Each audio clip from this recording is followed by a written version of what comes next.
Izwi rakanaka raMwari, rupande rokutanga, mazwi ekubeura. Hei shamwari dzangu, nomuchingamidza mweshe munotamba here, mwakadini iyoyo kumbatso dzenyu. Uyai muzwe mashoko akanaka ari pano. Ringisai bhuku remufanakiso munase kuringisisa. Nguva dzeshe dzemunozwa kurira kunoku, endai pamufanikiso umweni mubhuku rino.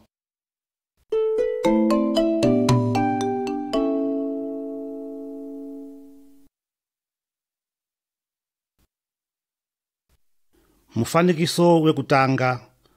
Kusati kwarurwa chiro. Kusati kwarurwa chiro, Mwari ega waitonga apo. Mwari wakarura nyika angaita kuti kujeka kubake, ngekuti zveshe zvainga muchidima. Kudai ngemaonere emunoita mufanikiso wedu wekutanga. Mwari wakaparadzanisa mvura nedenga. Mvura pashi pedenga ndiyo mifuya, nyanza kana kuti jombe. Tinoonazve mvura mudenga ndiyo etinoti makore. Rangarirai kuti kunaya kunobva mumakore mudenga denga. Mwari wakasika zuva nemwedzi kuti kuerengwa kwemazuva nemwedzi kuwepo. Kunakanyi kwa Mwari. Mwari musiki nemutongi wezviro zveshe.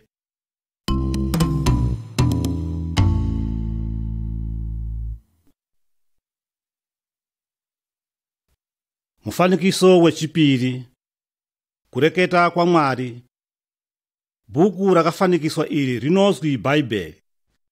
Iri rinozwi izwi raMwari zvinoreketa ngezvaMwari nenyika dzake. Marure unoda vantu veshe yaambo. Tinoda kuitirei zvatinoda ngenjira dzedu. Izvi ndizvo zvinotisiyanisa namarure wedu. Bhaibheri rinotijekesera njira imwe yega yekuti gwamanidza pamwepo namarure. Zveshe zvaunodzidziswa nekuzwa zvinobva mutsamba yeBhaibheri yemene.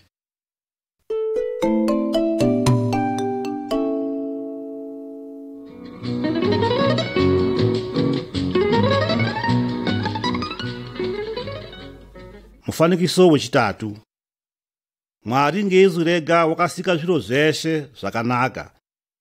Ena wakarura nyika nematunhu nejombe kana kuti rwande nemifuya yeshe iri munyika.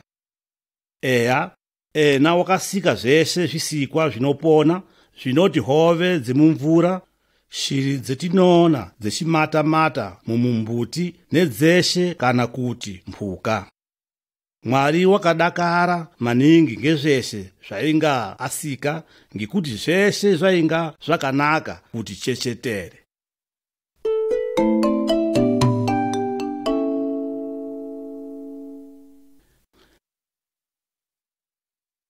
Mufanikiso wechina. Adamu naEvha. Mwari wakarura muisa wokutanga ndiye Adamu, nemwanakadzi wokutanga ndiye unozwi Evha. Avarura vantu ava wakavapa simba rokuti vatungamirire zvisikwa zveshe zvaakarura ndi Mwari munyika yeshe. Vantu ava vakanga dziri shamwari, kana kuti vainga vane ushamwari hukuru naMwari. Vaireketa naMwari nguva dzeshe-dzeshe mundau dzevaigara. Mwari wakavatendera kurya mipando yeshe yainga iri mumunda weEdheni, kusiya ngeumwe mupando wemumbuti uwo wakazwi hauryiwi naMwari. Pamufanikiso uri ngekumuoshwe unovaona vechirya mupando wevakarambidzwa naMwari. Ndipo petinoona kuti vakatanga kushaisha nechishayishi chakatanga. Ukama wevantu ava naMwari wakaputsika. Pamufanikiso wekumuhoko wemurgo unokhombidzira kuti Mwari wakaita matambudzirei ana Adamu naEvha ngekuvadzinga kuti vaende ngekubanze kwemunda weEdheni. Kubvira panguweyo vantu vakatanga kushanda ngesimba kuti vaone chikafu. Vakatanga kuzwa kurwadzirwa kurwara nerufu zvakauya kune vantu.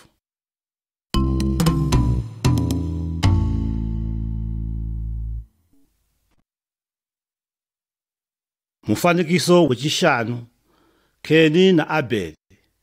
Adamu na Eva vakabara vana vairi vanozwi ndi Keni na Abeli. Keni wainga nemwoyo wakashata.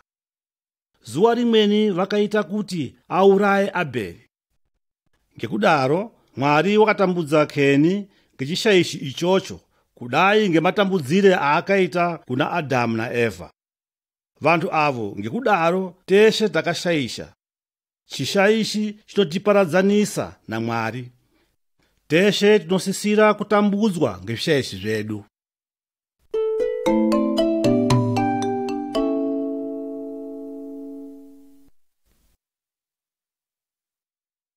Mufananizo wechitandatu, mukhumbi kana kuti chikwekwete cha Nowa.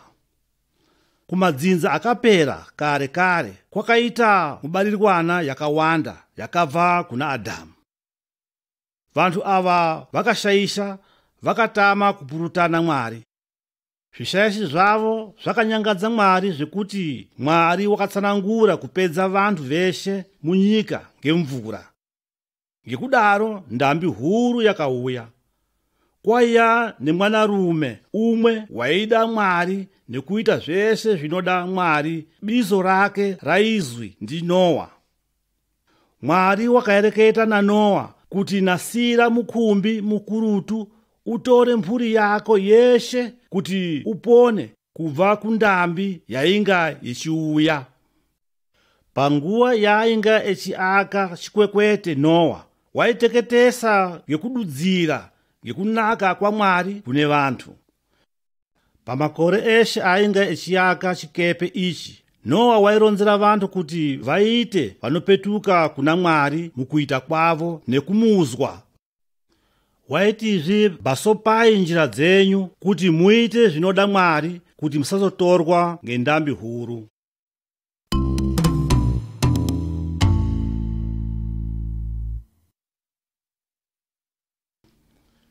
Mufanikiso wechinomwe, ndambi.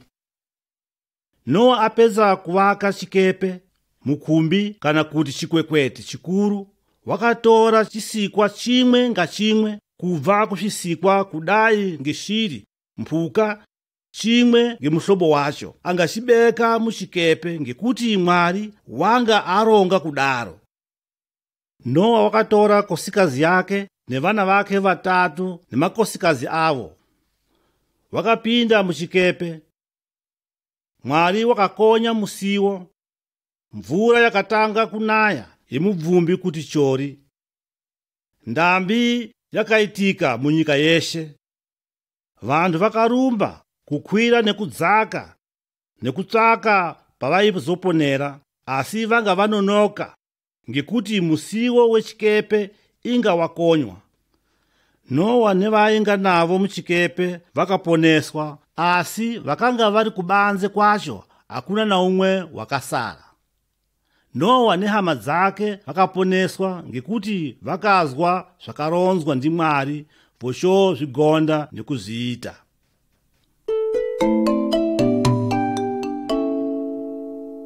Nowa zare msiwo, Nowa zare msiwo tipinde. Nowa zare msiwo, Nowa zare msiwo tipinde. Nowa tofa ere, Nowa tofa ere ngemvura. Nowa zare msiwo, Nowa zare msiwo tipinde. Nowa wakaronzerwa na Mwari kuti aka mukhumbi wekuti vanthu vapone. Nowa tofa ere, Nowa tofa ere ngemvura. Nowa tofa ere, Nowa tofa ere ngemvura. Nowa zare msiwo, Nowa zare msiwo tipinde. Mufanikiso wechisere, Abrahamu, Sara na Isaka.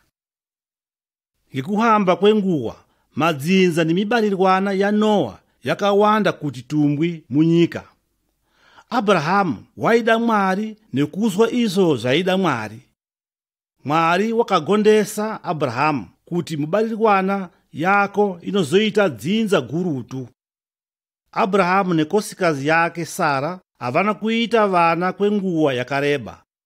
Asi Abrahamu wanga akangwarira chigondiso cha Mwari chekuti uchaita dzinza guru mumibarirwana wake. Mufanikiso uyu unokhombidza kuti Abrahamu na Sara vakabara mwana wavo vakurisisa. Mwana uyu wakamududza zita rekuti Isaka. Muponesi wedu Jesu Kristu, uwo wakaponesa nyika yeshe, wakabva kumibarirwana wa Abrahamu na Isaka. Ngepamberipo tichazoreketa ngezva Jesu.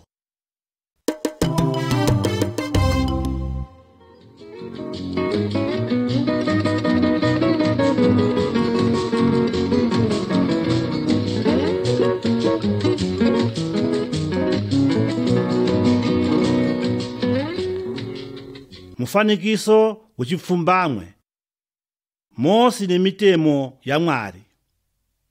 Mibarirwana ya vana va Abrahamu yakazoita dzinza renyika guru kakurutu yampho rakadaidzwa kuti Israeli. Mose ngeumwe wemibarirwana wa Abrahamu. Mose waigonda kuna Mwari nekumuzwa. Zuwa rimweni Mwari wakadainza Mose kumutunthu. Mwari wakamupa mitemo yekuti abudise vanthu. Mufanikiso uyu unokhombidza Mose echiuya nemitemo yaakanyora pa rusamba rebuwe. Mwari unoda kuti vanthu veshe vazwe nekuhamba mu mitemo yake.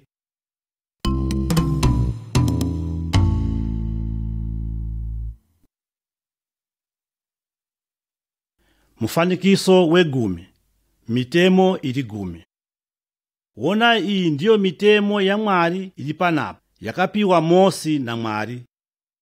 Inotidzidzisa kudira nokuzwisisa kuna Mwari umwe wegwinyiso.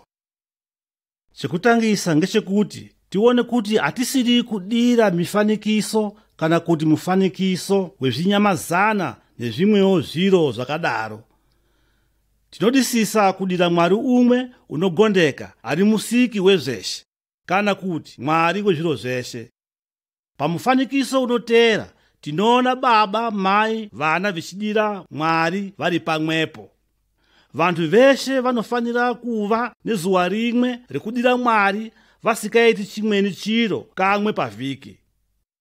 Tichienderera mberi, vana ngavapurutane nekuremeredza ana baba vakavabereka. Pamufanikiso ulinge pashi pekupedzisira ngechekumuoshwe, mitemo ya Mwari inoti atisisiri kuita vanouraya. Ngepamberi panoti usatora mukadzi weumweni kana mwanarume weumweni, kana kuti usauraya. Pamberi pane umwe mufanikiso unoti usaba zviro zvoumweni wako. Mwari wakatidzidzisa kungwarira mitemo ineyi.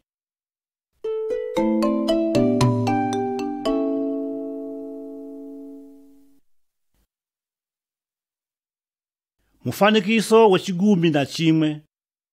Kuita muripo wechishaisha.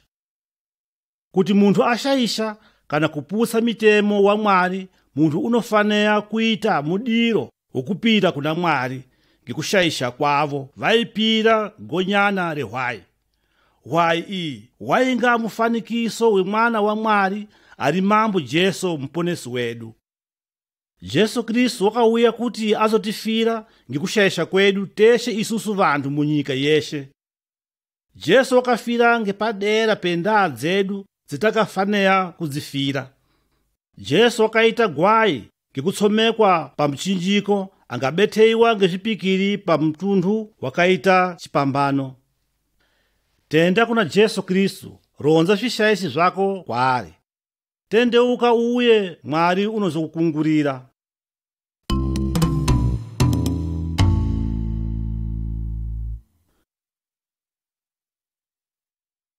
Mufanikiso wegumi nechipiri.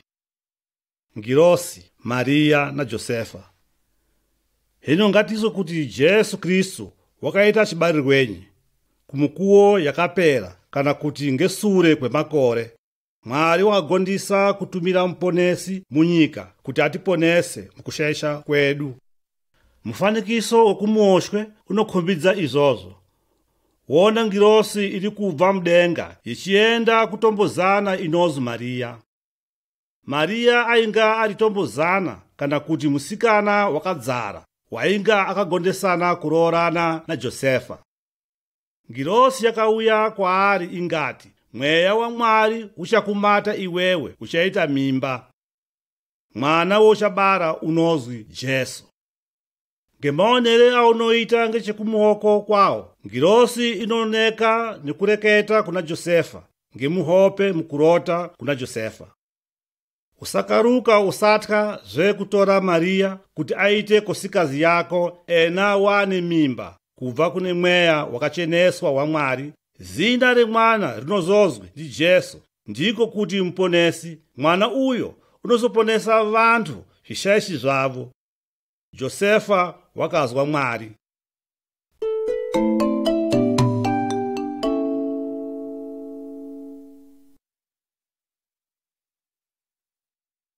Mufanikiso wegumi na zvitatu. Kubarwa kwa Jesu. Josefa na Mariya vakamiruka kuenda kudhorobha reBheterehema. Mudhorobha vantu inga vakawanda, painga pasina ndau na imwe kuti vate ngeusikuwo. Vakaenda kune chimwe chibaya ching'ombe, ndiko kwakabarira Mariya mwana wake unozi Jesu, ari muponesi wedu. Pausikuwo ngirosi dzakaguma kune vaushi vaingwarira makwai avo. Ngirosi dzakaronzera ngekubarwa kwa Jesu mu Bheterehema. Dzimweni ngirosi dzakaoneka mudenga dzichiyemba ndiye mambo Mwari. Vangaenda kuona mambo Jesu painga akabarirwa, vangamuona. Mwechizwa nyine ngirosi dzinoyemba mudenga, dzechiyemba ndiye mambo, aye mambo mukuru. Ashiranyiwo mashoko edzinoreketa, ngakure muponesi. Kunyarara komunyika kwayo yakakiwa, kwavo vanozoponeswa, kwavo vanopaurwa. Dzinotenda dzechiyemba wakagoma Jesu, nyika navo vomudenga ashiranyi Jesu. Vantu veshe kasiranyi kuridzidza zina, kote mwazokona haro munozofaiswa. Muiziye ndahoro yokubarwa kwake, ihambise kakurutu kune nyika dzeshe. Mufanikiso wegumi nezvirongomuna. Jesu ari mudzidzisi. Pamufanikiso wokumuboshwe tinoona Jesu ane makore 12 ekubarwa kwake. Tinomuona echireketa ngezveumambo wa Mwari nevadzidzi nevatungamiriri veIsraeri, echivapurutana nekuabvunza mibvunzo. Vasharuka ava vakahahairwa ngeruzivo rwake rukuru raidudzira ndiro zveshe zveumwari. Mufanikiso wechipiri uyu panapa unokhombidza Jesu ari muntu unokura achidzidzisa vantu ngezvaMwari. Vantu vamweni vakamutenda nekumugonda mune zveshe zvaidzidzisa. Vamweniwo vantu avazi kugonda dzidziso yake, vaindokakarazana naye vechisiyana naye mukukakaradzana. Mwari unoda kuti tiite vanogonda kuti timuteere nguva dzeshe.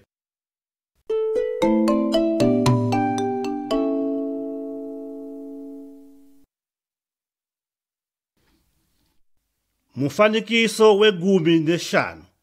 Mishando inoshamisa ya Jesu. Mufanikiso wemunoona apa kana kuti unoteera unokhombidza simba guruto la Mwari Baba rakapa Jesu kuti aite mishando inoshamisa. Kumufanikiso wekumuoshwe womunoona Jesu achigwama mumwe mwanarume wakabarwa asingaoni ndiko kubva atoona chiliporipo. Mufanikiso uringe pakati unokhombidza Jesu achipirimusa mwana wainga afa. Mai na baba vemwana ndivo avo vamunoona vakaema vachiringisa uwo mushamiso wekumuswa kwemwana wavo mukufa. Pakupedzisira munoona Jesu echihamba padera pemvura. Munoonazve vatedzeri vake vari muchikwekwete mujombe. Mambo wedu Jesu wakaita mishamiso yakawanda yakadai ngeiyi yemunoona ineyi, inokhombidza pamphene kuti iye uri mwana wa Mwari. Nyamashi Jesu une simba rekutidetsera nesuwo.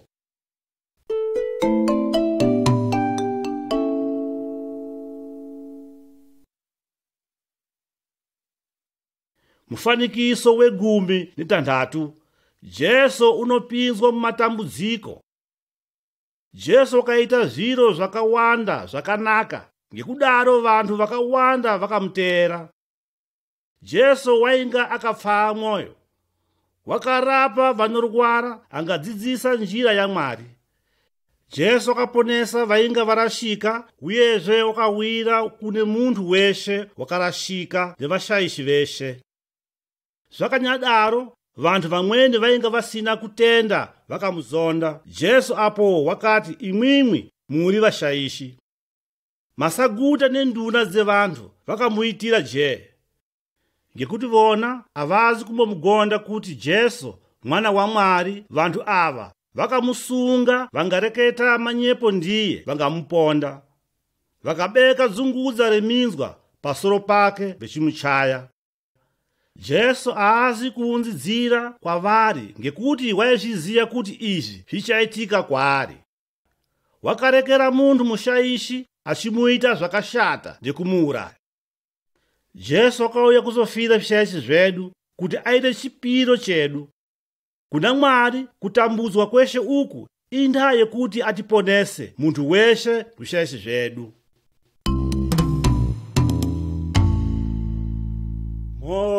Muchinjiko wake wakaemeserwa, Jesu wavajoda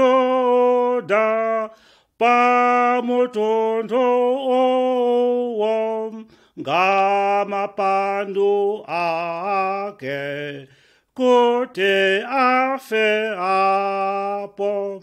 Vantu vakawanda vakaema apo pamuchinjiko wake, vakadaidzira ngakomerwe kuti afe aye.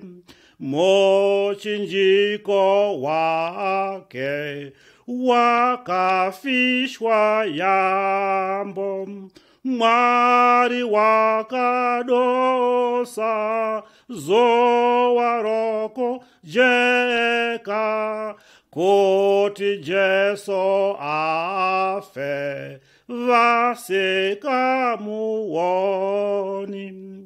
Asi muchinjiko uri chiwoniso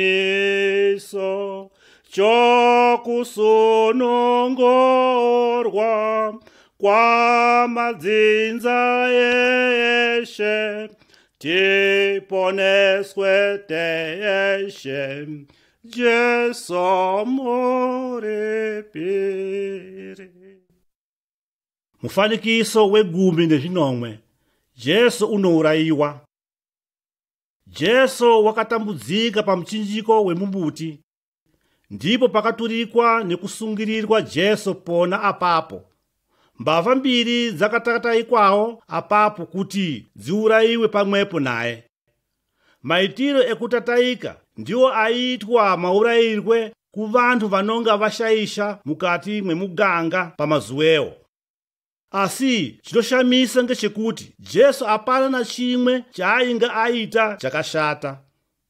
Ngekudaro wakaita chipiro chexayishi kune vanthu veshe, kunyati teshe takaxayixa, uyezve teshe tili vaxayishi tilozofirawo kuxayixa kwedu, teshe tichitendeuka kune vixayishi vyedu. Mwari unozotikungurira. Ngatiende kuna Mwari ndiko kuti tiponeswe.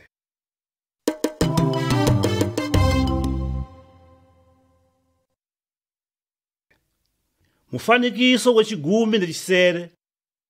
Kumuka kwa Jesu. Vaizonda Jesu vakarakaza kuti tamupunza ngekuti vanga vamuuraya. Sure kwekumubetheya pa mchinjiko, shamwari zake zakatora mwiri vakamuyisa muguva. Vangatora buwe guru vakagadzika pa muromo weguva. Sure kwemazuwa mairi ngechitatu Jesu wakamuka kubva muiba. Vana mai vakati kuti vakaenda kuiba mangwanani vangaona buwe raduswa na Jesu wanga asipo. Vakaona ngirosi mbiri zingati kwaari, Jesu ari popi wamuka. Kumuka kwa Jesu kwakhombidza kune vanthu kuti ndi Mwari. Jesu unopona ni nyamashi une simba rinopinda ra Satani, uyezve Jesu mukundi werufu.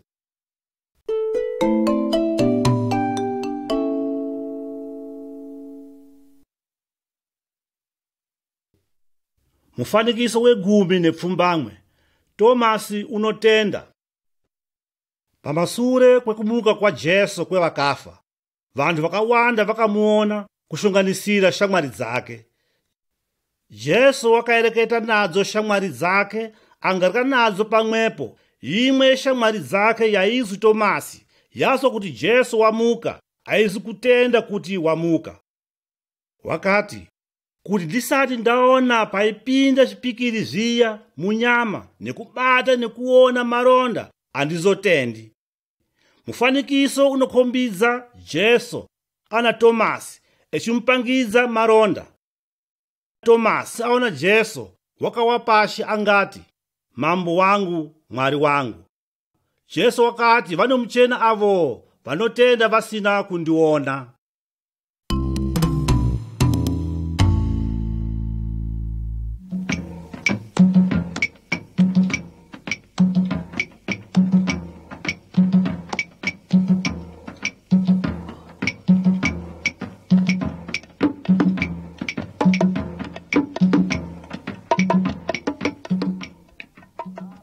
Mufanikiso wemakumi mairi. Kukwira kwa Jesu mugore. Sure kwemazuwa makumi marongomuna Jesu wakamuka kune vakafa, akaoneka kune vanthu nguwa dzakawanda. Vanthu vakawanda vakamuona kuti unopona une ndaramo. Jesu panguweyo wainasirira kupetuka mudenga kuna Mwari Baba ngekuti wainga apedza mushando waakawira kuzoita. Jesu wakaronzera shamwari zake kuti varonzere vanthu veshe ngemashoko akanaka. Vaimutera shamwari zake vakamuona Jesu echibva pano pashi echikwira mudenga. Ngirosi mbiri dzakaoneka ngeshamwari za Jesu apo iye anga aenda mugore. Dzakati kwaari, zuwa rimweni muchamuona Jesu achibva mugore achiuyazve pano pashi kudai ngemaonere emwakamuita echienda mugore nguwa iyo ichaguma. Pari zvino Jesu uri mugore mwaanonasirira kugara kwakanaka kune veshe vanomutera tsoka dzake. Zvino pano unotinyi iwewe ndi Jesu? Unogonda nekuda kumutera here? Uchaita kwakwana kuti undoonana naye here?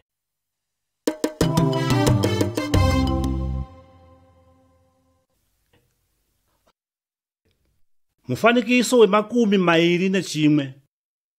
Muchinjiko. Ngenyi Jesu akafira pa mchinjiko.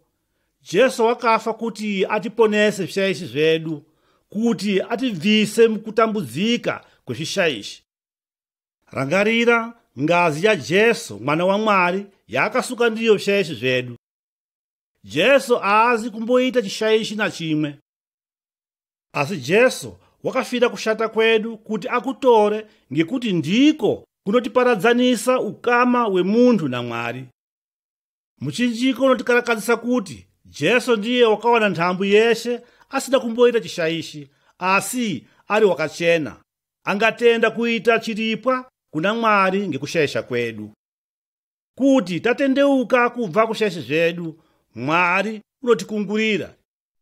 Jesu unotiita vana va Mwari nekutibataniza mu ukama na Mwari.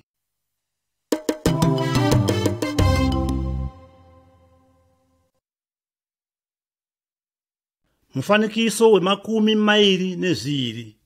Kune njira mbiri. Jesu wakafundisa kuti kune njira mbiri. Weshe munthu unobarwa ali munjira yakapamphama ngenda yechishayishi chaanacho chinomutungamirira mukufa nemumuliro nemukurashika. Teshe tinobarwa takadzora chishayishi cha Adamu. Ngekudaro Jesu unoda kuti tihambe ngenjira yakatsonga inotigumisa kuna Mwari mudenga. Munthu weshe unopona pashi pano angagonda ndekutenda kuna Jesu, ndekutera unozoona kupona kusingaperi. Veshe vanotsvaka njira ya Jesu inovayendesa mudenga vanozogara ndaramo isina magumo mudenga. Vanthu ava havachazoni kutongwa ngendaa yezvishayishi zvavo. Kuzikalakadzira kudai wakalakaza kutera Jesu iwewe, reketa nyamashi uno kuna Mwari ngemukumbiro wakadai: Mwari, inini ndinoda kuti nditende kuti inini ndiri mushayishi. Notenda kuti Jesu wakafa pamuchinjiko kuti aite muripo we izvi zvishayishi zvangu. Ndikungulire nyiwo mwechindichenesawo mwoyo wangu. Mundiite umwe wehama yenyu. Ndinoda kutera Jesu njira yendaramo yeruponeso, kuti sure kwekufa ndizogara nemwe mugore. Ndinobonga Mwari kuti wayereketa ngemwoyo weshe kuna Mwari. Izvi zviri pamusoro mukukumbira kwako unopinda munjira yakatsonga, iri njira yekudakara yakanyarara ya Mwari.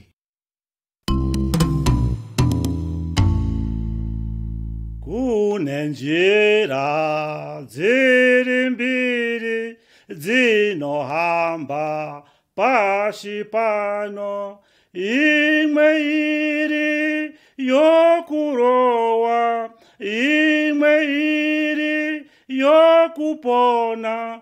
Iyo iri yokurowa yakafara yakatsuka, inohambwa ngavazhinji vechiita zvavanoda. Inohambwa ngavazhinji vechiita zvavanoda. Vane hasha veyo njira vanoramba kuponeswa, kana vanozopotera mukurova nokushata. Kana vanozopotera mukurova nokushata. Iyo iri yokupona yakatsonga idodoko, inohambwa navashoma avo vanodira Mwari. Mufanikiso we 23. Vana va Mwari. Jesu waiyashira vanthu veshe kubva kune mihlobo yeshe nendimi dzeshe dzevanthu vanobva kunyika dzakasiyana.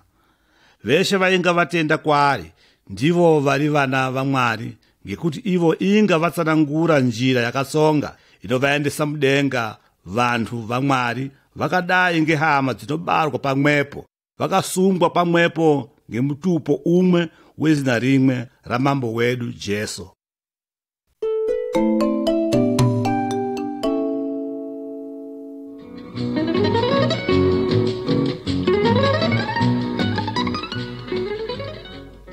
Mufanikiso we makumi mairi nezvirongomuna. Kuberekwa kutsva.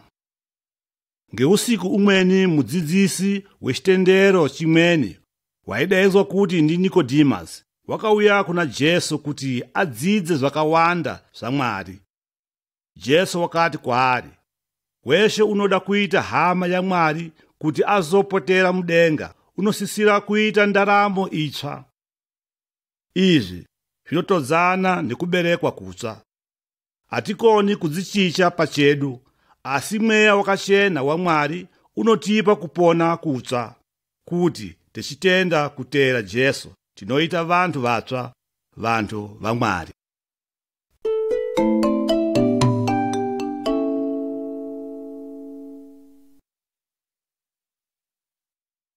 Mufanikiso we makumi mairi neshanu. Kuuya kwemweya wakachena.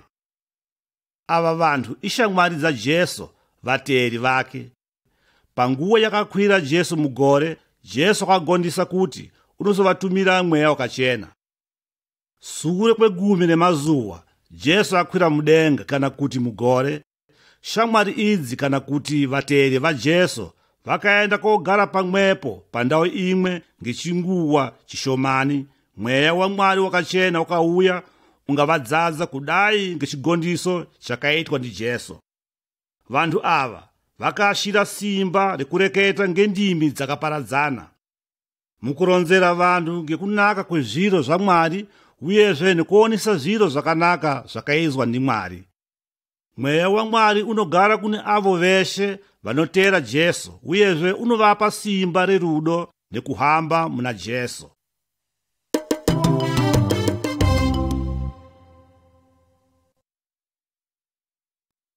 Mufanikiso we makumi mairi nezvitandatu. Kuhamba mukujeka. Muntu asati akhorwa kuna Jesu unodai ngemuntu uri mufanikiso uri kumboshwe. Wetinoona apa, muntu unohamba muchidima, muntu wakadai unomburumbuka nekukorera nguwa dzeshe uye unoita chishaishi. Unowira muchishaishi ngekuti ana kujeka pamberi pake. Kuti techihamba ndi Jesu mambo Mwari wedu, tinoita muntu unoti twinini mukuhamba munjira. Jesu wakati, ndiri kujeka kwenyika kuti muntu echinditera ena azohambi muchidima, ngekuti Mwari unomupa mweya wakachena kuti umudetsere nekudzidzisa makhorwa eshe njira yendaramo yake.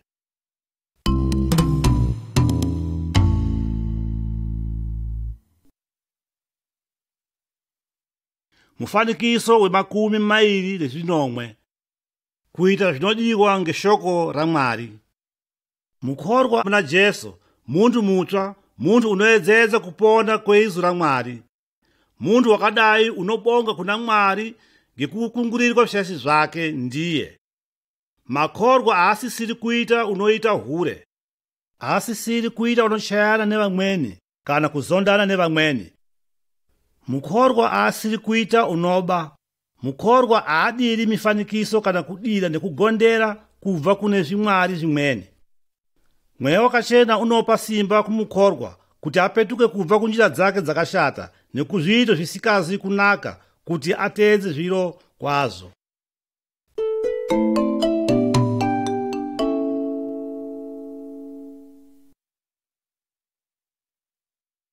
Mufanikiso we makumi mairi nezvisere. Mphuri yechikhorwa. Ringira mphuri inohamba munjira ya Mwari, mwanarume unoda mukadzi wake, ndi mwanakadzi unoremeredza mwamuna wake kudai ngemupango wa Mwari. Vantu vakadai vanopanga nekufundisa umwe kune umweni, nekufundisa vana vavo kuti vaite vanoda Mwari, kuti vabatike ngekudzidza zvinobva kuizwi ra Mwari nekuita vateri varo.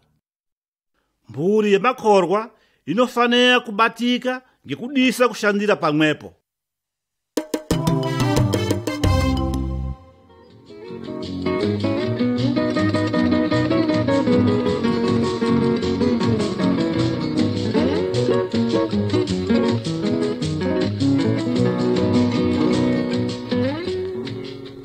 Mufanikiso wa 22.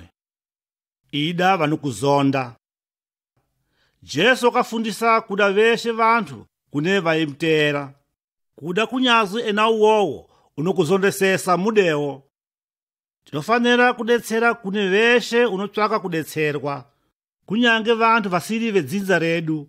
Pandaa ino Jesu akabuya chilungano cheumweni mwanarume uwo wakange achayiwa nekubirwa ngeimweni mbava wedzinza rumweni. Wakaona munthu uyu akaremadzwa zvakanyanya ngematsotsi. Vakamudetsera ngekuti waida rudetsero. Apedza kumupa rudetsero haazi kuda kubhadharwa. Jesu wakati, itai zviro zvese zvakanaka kudai ngeizvi zvamwaona.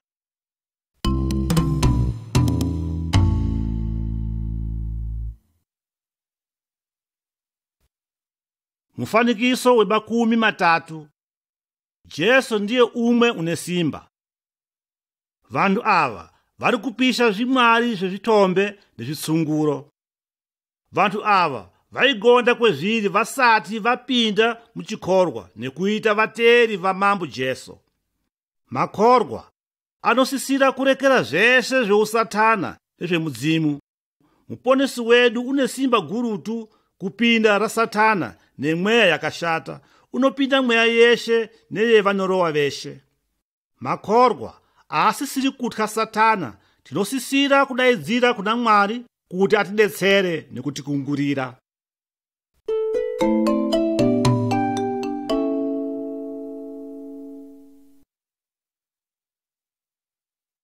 Mufanikiso wa 31.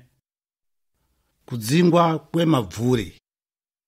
Pamufanikiso uyu wona murume wakagarwa ngemamphepo akashata, haakoni kusungwa ngetambo, ngekuti mamphepo ake anomuita kuti aite simba rekudambura tambo. Jesu wakaita kuti mamphepo aya abude. Wona kuti mamphepo akazwa Jesu, ngekuti ena ndinyasimba, uyezve Jesu une simba gurutu kupinda Satana nemamphepo ake eshe. Munthu uyu wainga achitya maningi mamphepo ake nekutyisidzirwa ndiwo. Hino aona kuti Jesu wamadzinga wakaenda koronzera shamwari dzake zvakaitirwa ndi Jesu muponesi une simba kupinda zvimweni zveshe zvimweya zvakadai ngemandlozi nemamphepo eshe tingaziya. Chega chinodiwa kutera muponesi Jesu. Zvingakudetsera kuti waona kuti une mamphepo nemandlozi anokuhambira kuti ukumbire vamweni makorwa kuti vakunamatire. Kumbira kuti mambo Jesu amadzinge mamphepo ako.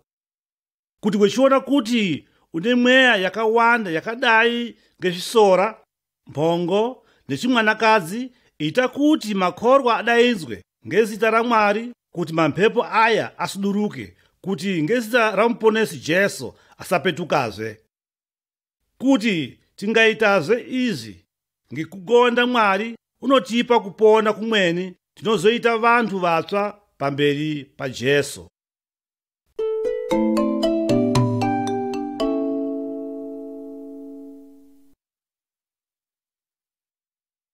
Mufanikiso wa 32. Kutera Jesu. Mufanikiso uyu unokhombidza kuyedzwa kwemakorwa kuti asatera Jesu. Satana unotida kuti tirashe Mwari, unotipa mwoyo wokuti tidakadzwe nekuda mari maningi, zvekusimira, forga, doro, netototo nezvimweni zveshe. Satana unoti zviro zvakadai ngezvetazwa izvi zvinoita kuti tidakare, asi kuri kunyepa kwake. Satana munyepi, uyezve unoedza nepeshe paanokoona ndipo kuti atiputse. Asi Mwari unoti ngatitsunge nekuramba Satana, ndiko kuti asuduruke kwetiri. Mwari Baba wedu vari mugore wona vanoziya zvidisiso zvevana vavo. Unoedze ivo vakagondisa kupa zviro zvakanaka. Jesu unotiita vakagwinya panguva dzekuyedzwa.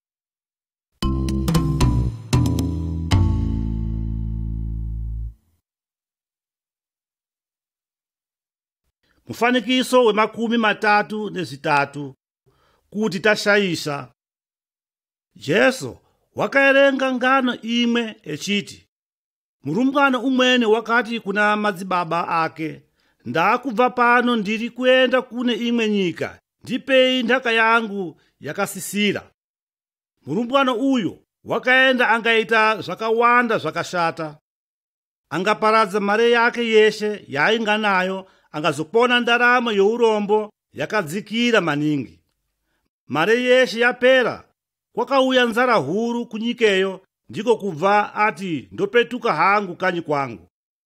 Apo apetuka kanyi, baba ake vakamuona aonda maningi, asi vakamuashira ngekudakara nekumukungurira kune zveshe zvainga aita zvekuparadza mare ngisina shwiro yeshe. Ndaa iyi inotikombidza kuti baba vanoda mwana wavo nguva dzeshe dzavanomuona. Iyi ndaa inokombidza rudo. Isusu kuti tashayisha, ngatisakareka kukwedzera kuna Mwari kuti tikumbire ruregerero. Ngatironze zvishayishi zvedu kuna Mwari uye ngatigondise kuzvirekera. Mwari unotida maningi, ena mukunguriri wezvishayishi zvedu zveshe. Kuti atikungurire zvishayishi, tinoita vana vake vakaperera.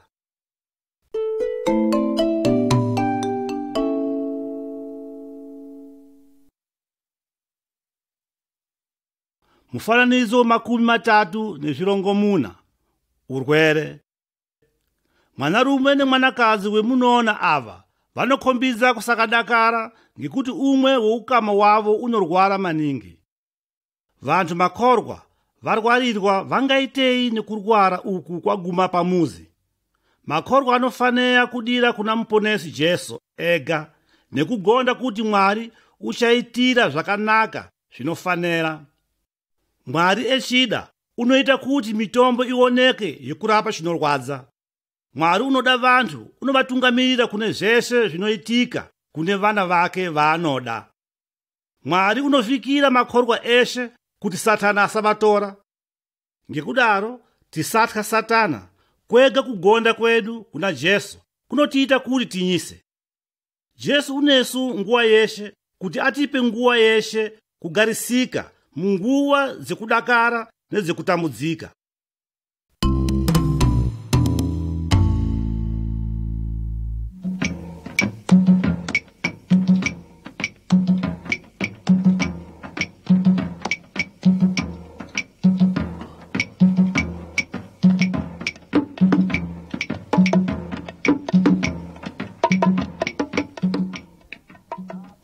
Mufanikiso we 35 rufo. Teshe tinoziya kuti tichafa. Hino chinyi chichaitika kwetiri? Kuti mukorwa afa, mweya wake unoenda kodhibana na mambo wedu Jesu Kristu. Bhaibheri, izwi la Mwari, rinoti kwetiri tinoenda kogara na Jesu. Hama neshamwari dzemufi hadzifanei kutya nekunyanya kutsamwa ngerufo, ngekuti tinoziya kuti Mwari unotida uyezve unotingwarira kuti tisawira muchishayishi. Vasikakorwi havana kuona kwakadai kune zviri mberi zvinoitika sure kwerufu. Vasikakorwi vanoenda kundau yedambudziko. Tinozoenda kuri mazuva etinofa.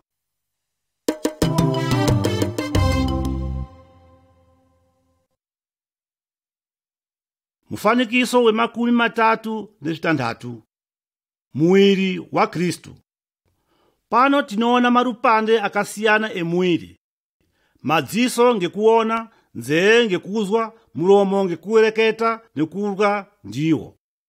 Chimwe ngachimwe chinoita mushando wacho wokuita, asi zveshe zvinoshandisa kuita chiro chimwe pamuwiri umwe.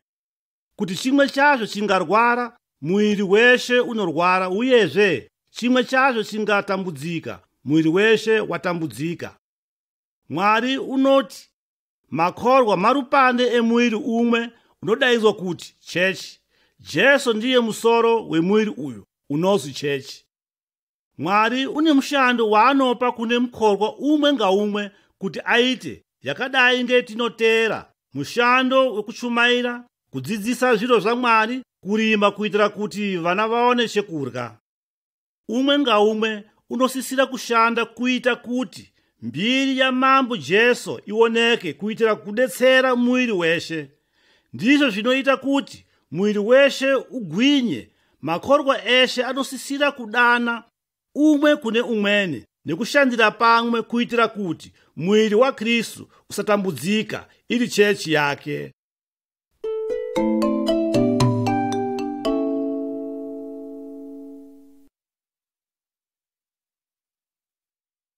Mufanikiso wemakumi matatu nezvinomwe. Kushongana pamwepo. Makorwa anosisira kushongana pamwepo nguwa ngenguwa kuti vadire Mwari vari pamwepo. Tinosisira kudzidza Bhaibheri kuti tizwe zvirimo ngekuti izwi la Mwari tichiyemba nekudira Mwari. Tinosisa kudusa zvipo zvemushando wa Mwari. Muponesi unotikarakadzisa kuti tirangarire ngerufu rwake nezvo zvinoronza kwetiri. Rufu rwa Jesu mundaramo dzedu. Kugurirana chingwa mucherechedziso nekumwa pamwepo tsani. Chingwa mucherechedziso kwetiri wemwiri wa Jesu wakakohomerwa pamuchinjiko ngendaa dzedu. Kumwa kunotikarakadzira ngazi yake yakapopoma kuti geza zvakashata nekutiunza padhuze na Mwari. Tinofanira kukarakadza ngerufu rwake.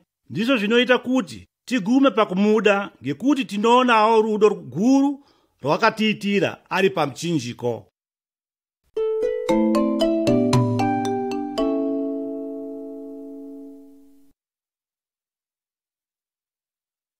Mufanikiso wemakumi matatu nezvisere. Jesu uchauyazve. Panguwa yaanoona Mwari yakasisira, Jesu ngekukasira uchauyazve achibva mudenga, kudai ngemagondesere aakaita. Uchauyazve kuzotora veshe makorwa anogondeka.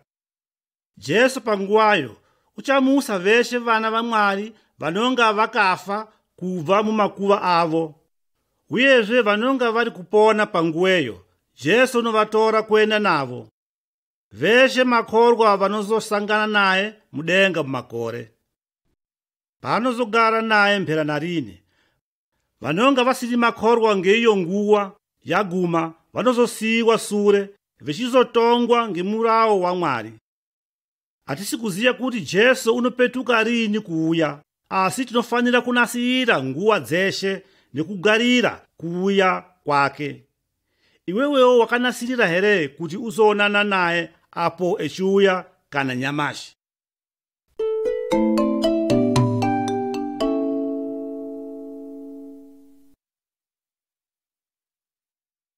Mufanikiso wemakumi matatu nepfumbamwe. Kubara michero. Kudai ngemumbuti uyu une michero. Mukorwa unosisira kubara michero yemweya yakachena. Ndizvo zvakaronzwa ndi Jesu, inini ndiri mumbuti, imwimwi muri matai. Kuti imwimwi mwechigara kwendiri, neniwo ndozogara mwemuri, nemwe munozobara michero yakawanda maningi. Mweya wakachena wa Mwari ungagara mumwoyo mwenyu, unozoita kuti mubereke michero yerudo, kudakara, kunyarara, kudzibata, kupfaa, unaku nekugondeka, nekudzingwarira mukupona kwedu. Kuti dai risikabari michero rinosemurwa rinofa nekubekwa pamuriro. Vateeri va Jesu vanofarira kuti vabereke michero yakawanda. Tinoereketa ngerudo nezvimweni zvingaita kuti ukuru wa Mwari uzike, uye ari Baba wedu wekudenga. Endai vantu vangu mupange mazwi, muvaonise veshe zvandakaita. Vanonditenda eya vaite mazwi angu, ndinozovaashira mugore mwangu. Gumai nyika dzeshe muvadzidzise, muvaronzere muti uyanyi mupone. Unondiramba ai arashe nyasha dzangu, achazoponeswi ndinozomurasha. Purutwa nanyi vantu muzwise mazwi, purutwa nanyi mweshe mutye zvironzo. Muite kuda kwake, muremeredze Mwari, muite vokujeka, mugarisike. Mufanikiso wemakumi marongomuna. Kuronzera vamweni. Jesu akatuma makhorwa eshe kuti vaende koronzera vamweni aya mashoko akanaka a Jesu, kuitira kuti vaite vanosunungurwa musheshi zvavo nekupukunyuka mumuriro wegehena. Mufanikiso uyu unokhombidza mukhorwa unoita kuda kwa Jesu nekureketa ngezvake. Mweya wa Mwari ngautidetsere kuti tiite vachumairi, iwewe neni.